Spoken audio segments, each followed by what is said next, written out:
One of the side effects of combat was the capturing of prisoners. The U.S. government did not want to build large retention facilities, prisoner of war camps in Europe, partly because they were trying to move across the European continent as fast as possible to defeat the Germans in Central Europe in 1944-1945. As the German prisoners of war were being taken, as the war unfolded, the decision was made to bring them to the United States and house them in facilities in this country. The theory was that this would be a less complicated, maybe even less expensive way after the upfront cost of transportation, because the facilities could be managed on the ground in the United States. A second reason that these camps were created was that there was a program underway to sort of work with the German prisoners of war and what we would now call re-education. We were going to show the German prisoners of war our lifestyle.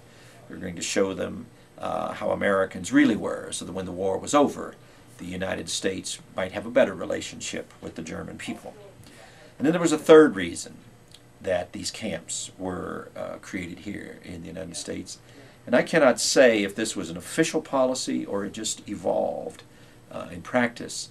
But wherever there were camps in rural communities, which was most of them because you didn't want these centers in urban areas, the German prisoners of war didn't have much to do.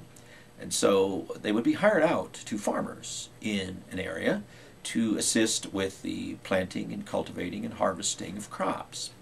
Because the camp in Greeley was surrounded by agricultural fields, and farmers did not have labor of their own because so many of the young men in an area had gone off to war or had left to go work in industry in urban areas like Denver, Los Angeles, Dallas, and so on. The federal government started allowing the German prisoners of war to be taken away from the camps in the day by farmers to work in their fields and then brought back at the end of the day. This practice became quite common. The German prisoners were paid a few cents per hour. The farmers paid a fee to the federal government for security, for food, transportation. The farmers then got a steady labor supply. And then one of the reasons that the camps were very popular around here is that quite a few of the farmers in this area were descendants of the German Russians who had come here in the early 20th century, and they now own farms 30 or 40 years later. And so they spoke German, or at least some German themselves, and so that solved the problem of having translators in a lot of cases to work with the crews in the fields. One of the more interesting features of camp life in this area that's come about through student projects, both my own students and others here at UNC, is what it was like to live around the camp, what it was like to live on a farm where these German prisoners of war were hired, and so what are the memories some of the people of Greeley and Weld County have of the camp and its workers. For example, there's a story I was told by a gentleman from Windsor who was a young teenage boy who spent his summers working on his father's sugar beet farm, and he would ride with his father over to the camp every morning at Greeley, and they would get the dozen or 15 prisoners and put them on a flatbed truck and drive them every morning to the field, 6 in the morning.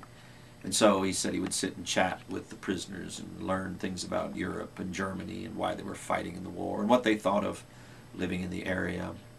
Another interesting anecdote was the way that some of the prisoners of war came to appreciate American life, because getting away from the camp, getting out into surrounding countryside, made their imprisonment more bearable, more endurable.